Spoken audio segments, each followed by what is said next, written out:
Hi everyone, this is Dr. Nak. Today we're going to talk about exponential and logarithmic models. So we have three goals for this section. Number one, model exponential growth and decay. Number two, use logistic growth model. And number three, express an exponential model with E.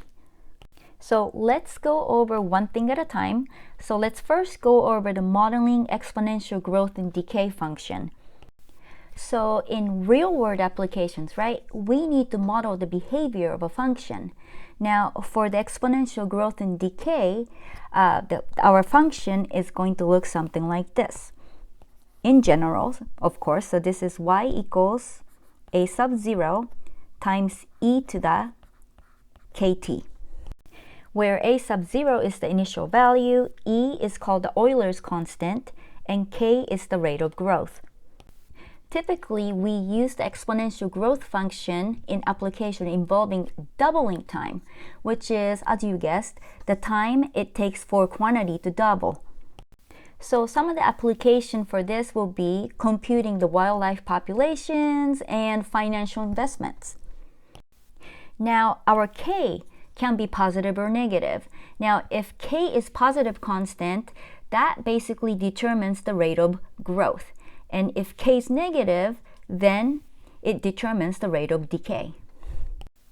So you're probably asking yourself, well, when do we ever want to use the exponential decay model? Well, we can calculate the half-life. I don't know if you ever heard that or not.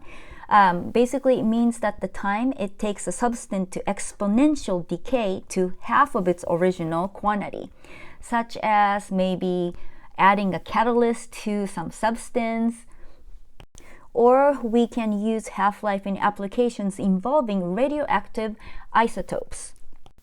Anyways, let's take a look at what the function y equals a sub 0 times e to the kt is going to look like.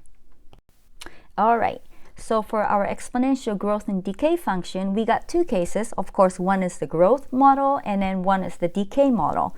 So the first one is, notice that graph is rising. So this graph right here describes the exponential growth function. So here we go. Y equals a sub 0 e to the kt, where k is going to be positive. So that's what this means. K is greater than 0. Now, we're going to have three key points. Now, the very bottom one is defined by negative 1 over k, comma, a sub 0 over e. I know it looks really nasty, but just go with it. And this point right here, which is the y-intercept, is always going to be x is 0, of course, and then your y value is going to be a sub 0, which is the initial value. Now, another key point is right over here. So this point, it can be described by 1 over k, where k is the positive rate, and then a sub 0 times e. And furthermore, exponential growth and decay function both, they're all one-to-one function, and we're going to have a horizontal asymptote at y equals to 0, which means that this tail end of the graph will never, ever, ever going to touch the x-axis. And the domain is going to be all real numbers, and the range is going to be from 0 all the way up to positive infinity, but 0 is excluded because this tail end is never going to touch the x-axis. Similarly, for the decay model, so notice that this function is decreasing, which denotes the exponential decay model. All right, so again, we have three key points. So the top one is negative 1 over k, comma, a sub 0 e, and this point right here, which is the y-intercept, is once again 0, comma, a sub 0, and this point right here is 1 over k, comma, a sub 0 over e. Again, we're going to have a horizontal asymptote here, and this function is one-to-one. And the domain is all real numbers, and then also the range is the same thing as what we just went over. The range is going to be from 0 all the way up to infinity, but 0 is excluded. Let's do some examples first that's involving the half-life. Here are the steps to how to find the decay rate given the half-life. So step number 1, write the model for our growth or the decay function, which is write a equals a sub 0 times e to the kt. Step 2, replace a by 1/2 a sub 0, half of the original amount. And replace t by the given half-life. You're like, what is going on? Don't worry, we're going to do some examples in a minute. And step 3, solve for k. Again, k is the rate of the decay or the growth. So basically, starting from a equals to a sub 0 e to the kt, right? First step, we need to replace a by 1/2 a sub 0. So this implies that we're going to replace the a with 1/2 times a sub 0. So this is going to equal to a sub 0 e to the kt. Now we can divide it by a sub 0 on both sides. So I'm just going to go divided by a sub 0, divided by a sub 0. Then what we're going to get is 1/2 equals e to the kt. All right. So now what I'm trying to do right now is either solve for k or the t. Okay, but let's just solve for t first. Okay, so now how do I get rid of that e? Is the natural log. So here I'm going to compose both sides with natural log. So you're going to have ln of 1/2 equals ln of e to the kt. Now remember the property of ln times e to the, not the times, sorry, ln of e to the a, this just becomes a. All right, so with that said, this implies that we're going to have ln of 1/2 is going to equal to k times t. Now, using another properties of the natural log, let me just write that out. Remember, ln of a over b is ln of a minus the ln of b. So let me rewrite ln of 1/2 by using that property. So we're going to have ln of 1 minus the ln of 2. Now this whole thing is going to equal to k times t. But note that ln of 1, we learned that's going to equal to 0. So here what we're going to get is, so ln of 1 is 0, so you're going to have negative ln of 2 equals to k times t. Now from here, do you see that you can either solve for k or t? If you wanted to solve for k, then what you need to do is you need to divide both sides by t. Now if you want to find the value of t, then what you need to do is divide both sides by k. But I think I just said that let's solve for t. So solving for t, what we're going to get is negative ln of 2, and then whole thing divided by k. Or if we solve for k, then this is equivalent to negative ln of 2 all over t. Keep this in mind and let's do some examples. Here is our example number 1. The HalfLife Carbon 14 is 5,730 years. Express the amount of carbon 14 remaining as a function of time, t. At first, I did not know what carbon 14 was, but here's what the carbon 14 is. So it is nothing but a radioactive isotope of carbon that has a half-life of 5,730 years. You see, we all learn something new every day. Well, maybe you already knew about carbon 14, but I didn't. Anyways, let's get to work. So first, right, let's write down our growth model or decay model. Okay, so either way, we're going to have to start out with a equals a sub 0 and then e to the kt.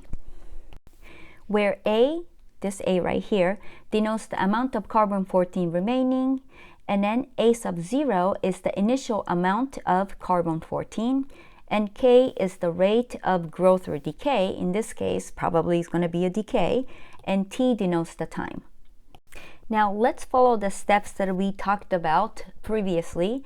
Now after you write down a equals a sub 0 times e to the kt, remember what to do? You need to replace a with 1/2 a sub 0. So that was our step 2. So that's exactly what we're going to do. So 1/2 a sub 0 is going to equal to a sub 0 times e to the, now k And then the time, notice that the time is 5,730 years. So right here, I'm just gonna multiply k with 5730.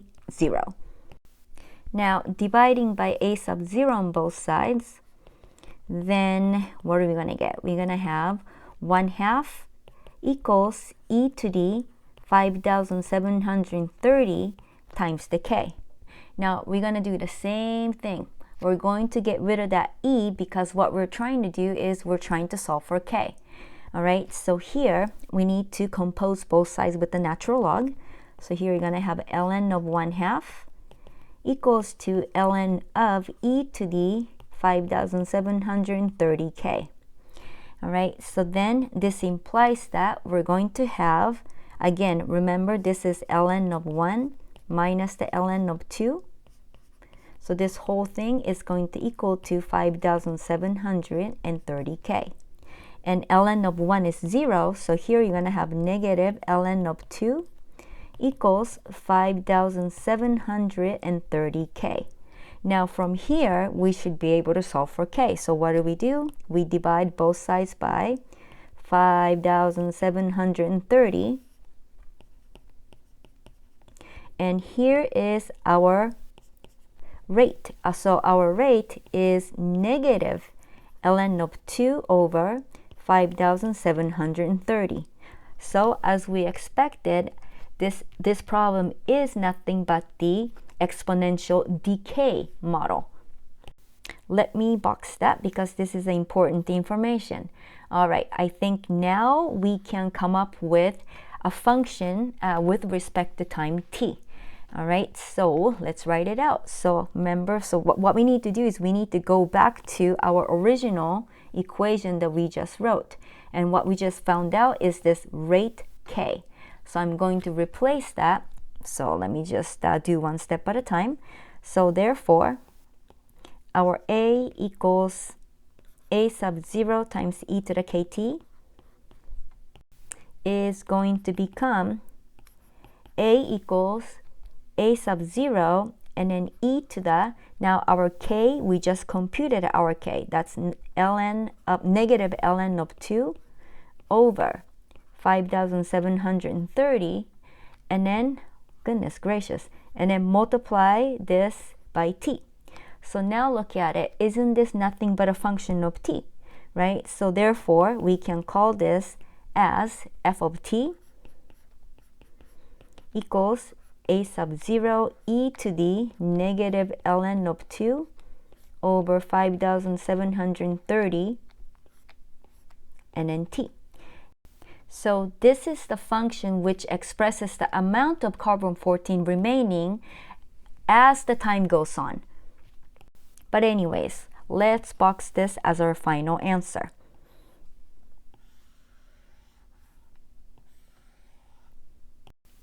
Now, our next topic involving the growth and decay model, let's learn how to find the age of an object given the percentage of carbon-14. So let's go by step. So here's our step 1. Change the given percentage of carbon-14 into a decimal. Step 2, substitute k into the equation t equals ln of r over negative 0.000121 and find t. You're probably sitting there wondering how in the heck is that negative 0.000121 come in, right? So this comes from a given equation, which is the equation to find the age of an object. Okay, so basically this is where it's coming from. So let me just write it like this. To find the age of an object, you're given that our t is going to equal to ln of a over a sub 0, where again a is the amount of carbon-14 remaining, and then a sub 0 is the amount of carbon-14 when the plant or animal begins decaying. So basically initial amount of the carbon-14, and then this whole thing divided by that crazy number of negative 0.000121. So this equation was given to us. Okay, now a over a sub 0, this guy right here, we're just going to call that r instead. All right, let's do an example involving this. Let's take a look at example 2. A bone fragment is found that contains 25% of its original carbon-14. To the nearest year, how old is the bone? So let's follow the step 1 and then step 2 that we just talked about. So step 1, well, we need to convert 25% into a decimal. So here, 25% is going to be 0.25. All right, so that's our step number 1. And then remember the step number 2, we need to write down our magical formula, which is T equals ln of r, whole thing over that crazy decimal of negative 0.000121. All right, now what we're going to do is we're going to replace our r with 0.25. Okay, so let's keep going. So then this implies that T equals ln of 0.25, whole thing over negative 0.000121. All right, now it's time for you to get your trusty calculator out to compute this. Now, my calculus says that this is approximately 11456.97819. All right, but this question was asking at the nearest year. So that will be, what is that, 11457? So let me just write that as 11457 years. So we can say that, therefore, the bone fragment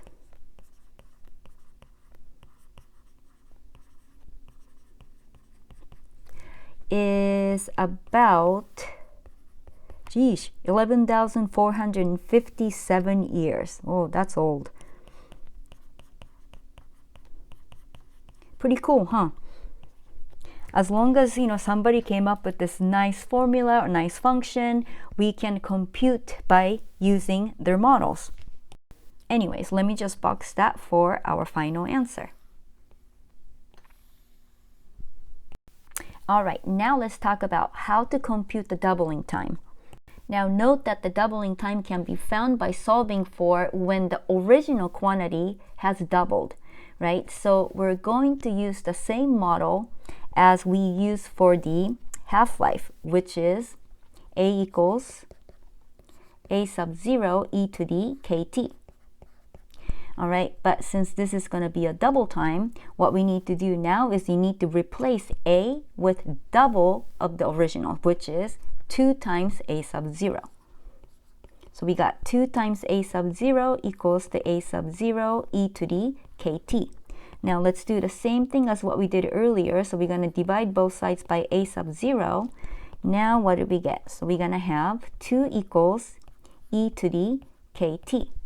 All right, so now if I want to solve for either k or t, what we need to do is we need to compose both sides with the natural log. So we're going to have ln of 2 equals ln of e to the kt, which implies that the ln of 2 equals to k times t. So from here, do you see that you can either solve for k or t? Let me just first solve for t. So doubling time, right? So let's solve for t then. Doubling time can be found by dividing both sides by k. So our t is going to be ln of 2 all over k. Again, k is the rate of the growth or decay. Okay, keep this in mind and let's do an example. Here is example 3. According to your best friend, the doubling time for the number of transistors, I cannot say that word, that can be put on a computer chip is approximately 3 years. Give a function that describes this behavior. So again, we're going to start out with our growth and decay model, which start out with a equals a sub 0 and then e to the kt. So here, I don't know the value of a sub 0, but we know the value of t. T denotes the time, so t plays the role of 3 years. Now, first what we need to do is this. We need to find the rate, which is k. So that's what we're going to do first. Okay, so in order to do that, we're going to have to bust out the doubling formula that we just derived. So let me just write doubling formula. It was t equals ln of 2 whole thing divided by k. All right, so from here, I'm going to replace our t with 3. So this implies that we're given 3 equals ln of 2 whole thing divided by k. So this implies that our k is going to be ln of 2 whole thing divided by 3. So this is very important. So I'm going to box this. All right. So you know what? We're pretty much done because they're asking you to give a function that describes this behavior, right? So what we need to do is this. We need to go back to our original function, the growth and decay model, and replace our k with ln of 2 over 3. And that's all we have to do. All right. So therefore, let me just write. The function is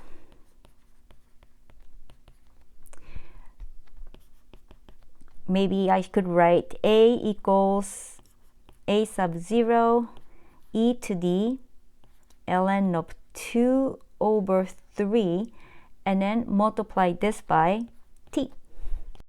Now since this is a function of t, I'm going to replace our a with f of t equals a sub 0 e to the ln of 2 over 3 times t. And I'm just going to leave our answer just like this. Now our next topic is the logistic growth model. So what does this model going to look like? So basically the logistic growth model, it's going to start out just like the exponential function, but it has a reduced rate of growth as the time goes on. So eventually your function is going to reach some maximum value. Now the maximum value is called the carrying capacity. Now let me draw a graph so that you can see what the logistic growth model looks like. So here is the graph of the logistic growth model function. Now notice that the graph's going to start out just like an exponential function, but as the time goes on, it's going to slowly move. All right, and then this tail end is eventually going to approach to some y value. Now suppose that this tail end of the function and y equals to c is the upper bound for this function. Now this line right here is called the carrying capacity. All right, and then this point here is denoted by 0, comma, c over 1 plus a. You're like, what is c, what is a? I'm going to write down everything in a minute. And then this point, so this point is called the initial value of population. And then this point right here is described by the point of maximum growth. Now the ordered pair that we're going to get is ln of a over b, comma, c over 2. So basically, right, look at it. When you use the logistic growth model, notice that the limit as x goes to infinity of this function is going to reach the some value y equals to c, which is the carrying capacity. So if the question asks you to find the carrying capacity of the logistic growth model, what you need to do is you need to compute the limit as x goes to infinity of our function f of x. All right, now let me write down how the function is defined as. All right, so here is our growth model function.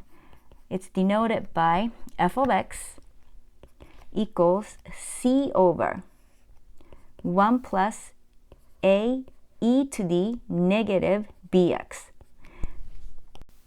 Now, let me summarize the logistic growth function and what each of the letters stands for. So here it is.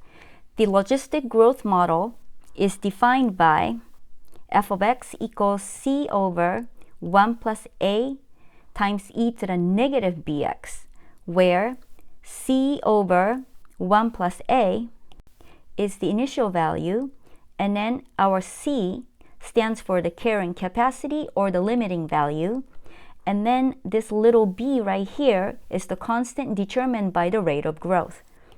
I think the best way to learn this is by doing some examples, so let's start. Here is example 4. Oh my gosh, I apologize, my handwriting's getting worse. Hopefully you can read this. It says that the population of a fish farm in t years is modeled by P of t equals 750 divided by 1 plus 9 times e to the negative 0.4 t. Question is, what is the carrying capacity for the fish population? Now let's recall what was the carrying capacity is. So carrying capacity is nothing but where the function is eventually going to reach. So basically it's telling you to compute the limit as t goes to infinity of our function p of t. So this is our t, and then this is going to be our p of t. All right, now as t goes to infinity, where is this tail end of the graph approaching to? That is precisely the carrying capacity. All right, so let's rewrite this in terms of a mathematical notation. So what we want is we want to compute limit as t goes to infinity of p of t, which is same thing as the limit as t goes to infinity of 750 whole thing divided by 1 plus 9 times e to the negative 0.4 t. All right, now notice that we're only computing the limit as t goes to infinity. The only place that I see t is right here, the exponent on e. Now, let me work this limit as a side work because everybody's going to remain the same. 750 stays there, 1 is going to stay there, and then 9 is going to stay there. So let me just take this as a side work. I need to compute limit as t goes to infinity of e to the negative 0.4 t is going to. All right, so first of all, I can rewrite this as the limit as t goes to infinity of 1 over e to the 0.4 t. All right, now do you remember the property of exponential function? So let me just give a little rough sketch. So this will be the graph of y equals e to the x. So the limit as x goes to infinity of our function e to the x, this is going to go to infinity. So here you're going to have 1 over infinity, which is going to turn out to be 0. Because think about it. Numerical 1 stays on the top, but the bottom gets bigger and bigger and bigger. So eventually this whole limit is going to go to 0. All right, so let me just box this. All right, now let's go back to the problem. So limit as t goes to infinity of 750 over 1 plus 9 to the e to the negative 0.4 t. Now we just discovered that the limit as t goes to infinity of e to the negative 0.4 t is going to go to 0. So next step, replace this quantity with the 0. So here, what we're going to get is just 750 over 1 plus 9 times 0, which is 750 over 1. So our answer is going to be 750. So our answer is therefore the carrying capacity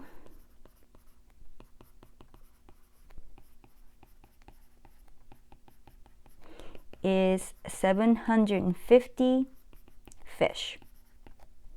And that's our answer. Our next topic is expressing exponential model with base e. Now we learned about bases before. We had a base 2, base 4, but the most common ones are just base 10 and then base e. But in more higher level of mathematics or in science, we usually use base e. But anyways, let's learn how to change the base into using e.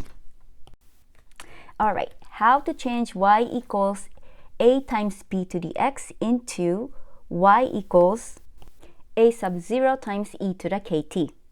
Here is step 1. Rewrite y equals a times b to the x as y equals a times e to the ln of b to the x. Whoa, right? But do you see that those two functions are equal to each other? Because let's recall this.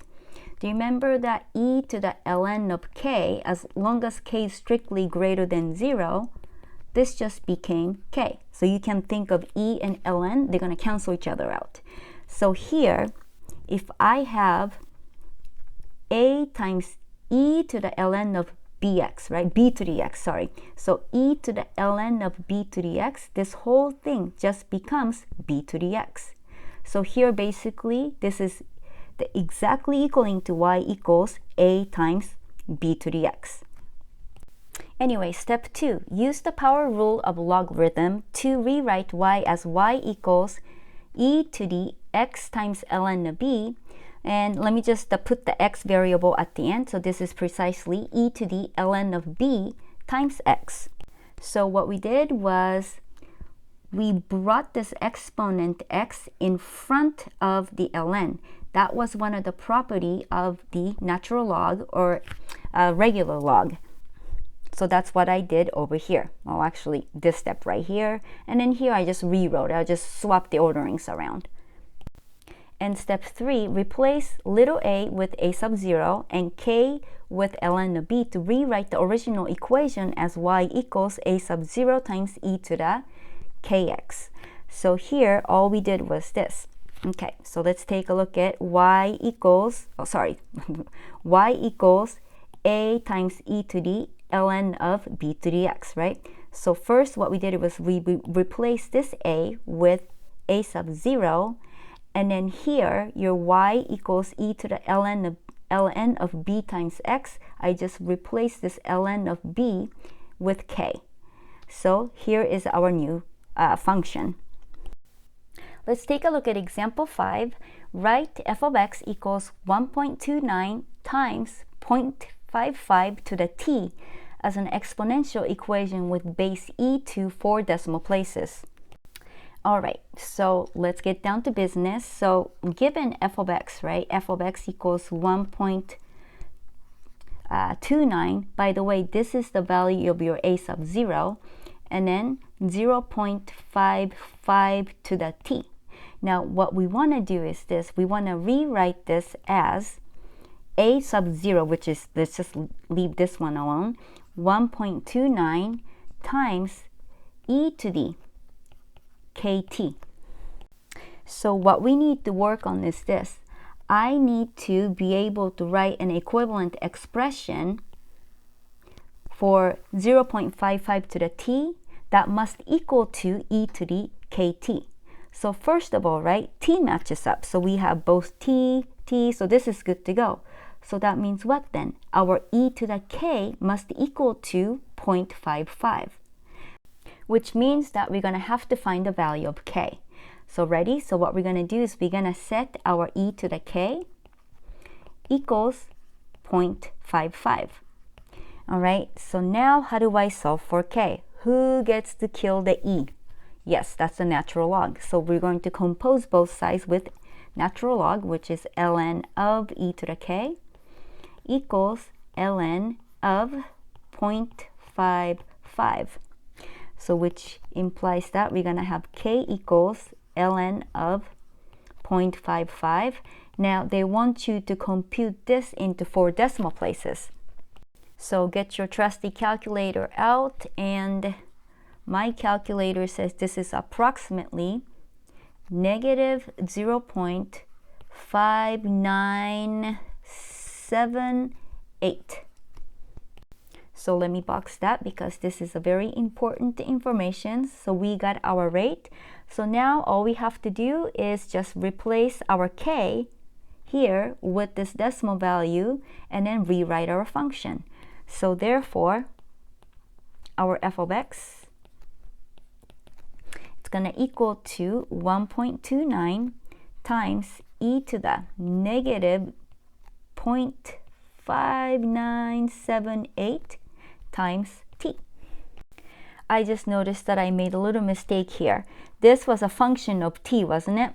So the problem should be written as f of t equals 1.29 times 0.55 to the t. So this was f of t, and then final answer should be f of t as well. Sorry about that. So it's been a long day. All right, so let me just box that for our final answer. All right, so let's do one more example and we'll be done. So example 6, a scientist begins with 350 milligrams of substance. After 220 minutes, the sample has decayed to 40 grams. To the nearest minute, what is the half-life of this substance? All right, so let me just underline what's important. So first thing, you're given the initial grams, right? So that will be this. All right, and then what is it? After 220 minutes, that's also another important information, so I'm just going to underline that. Okay, so what else? Aha, now it's going to decay to 40 grams, right? So that's also important, so let me underline that too. Pretty soon I'm going to be underlining like everything, right? So let me just underline that. All right. And then the question is, what is the half-life of the substance? So here's the half-life again. So let me underline that. Now, first of all, since we're talking about the half-life, remember that we learned this formula here. We know that T equals negative ln of 2 and then all over K. So I'm just going to denote that. Now, which formula are we going to be using? Exponential function. Good. So here we're going to be using a of t equals a sub 0 and then e to the kt. Now let me denote what each letter stands for again. So our a sub t, this is the amount remaining.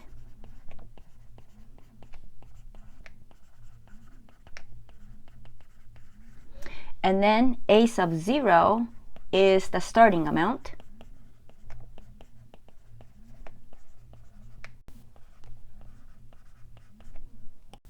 And K is the decay rate. What else are we missing? Well, T. All right, so T is time. All right, so with that said, let's just write down what we're given. So first, let me just write it as we have. All right, so starting amount is 350, right? Because it says scientist begins with 350 milligrams. So this means that our a sub 0 is 350. And the next key was after 220 minutes. So that's going to play the role of our time t. So let me color code it. So here our t is going to be 220. And another key word was this one, decay to 40 grams. So that means that the amount remaining is 40 grams. So here what we're giving is that a of t equals to 40. All right, I think we can do this problem now. So let me just first write down our decay model, which is a of t equals a sub 0 e to the kt. All right, now our a of t was 40, so I'm going to replace this guy with 40, equals, now a sub 0 was 350. And then here we're going to have e to the 220 and then k. So given that, we should be able to find the decay rate, which is k. All right, so ready to do this? So first thing is this. I will divide both sides by 350. All right, so then what do we got? Let me just swap the equations here. So we have e to the 220k equals 40 over 350. Now, how do I get rid of that e? You're right. I'm going to have to compose both sides with the natural log. So this implies that the ln of e to the 220k equals to ln of 40 over 350. Now, please get your trusty calculator out because we're going to have to compute the ln of 40 over 350. But anyway, so this is 220k equals to ln of 40 over 350. All right, and then so that implies that, let me just divide both sides by 220. So it looks like our k is going to be ln of 40 over 350. Now, whole thing divided by 220. So please type that into your calculator and see what you get. Please tell me if I typed this in wrong, but what I got was negative 0.009859335. All right, I think that's good enough. Okay, so now we're almost done. But as always, I just ran out of room, so let me go to the next page. Okay, so next, let me write down the half-life formula.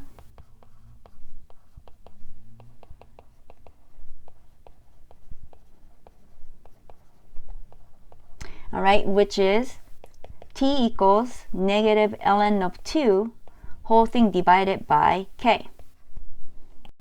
And we just computed the value of K in our previous step. So therefore, half-life, which is denoted by T, is given by negative ln of 2 divided by that decimal value that we got. So that was negative 0.009859335. All right, please type that in the calculator again, and this is what I get. I got 70.303 and then yada yada yada. Now, let's not forget what the question's asking us to do. It says, to the nearest minute, what is the half-life of this substance? So, what is the nearest minute? Well, this nearest minute is going to be 70 minutes. So, let me just try to word that out. So, the final answer is therefore the half-life of the substance is 70 minutes. And that's gonna be our final answer. Okay, as I promised, I'm going to stop here. So if you have any questions at all, please let me know. And great job, everyone. Keep up the good work.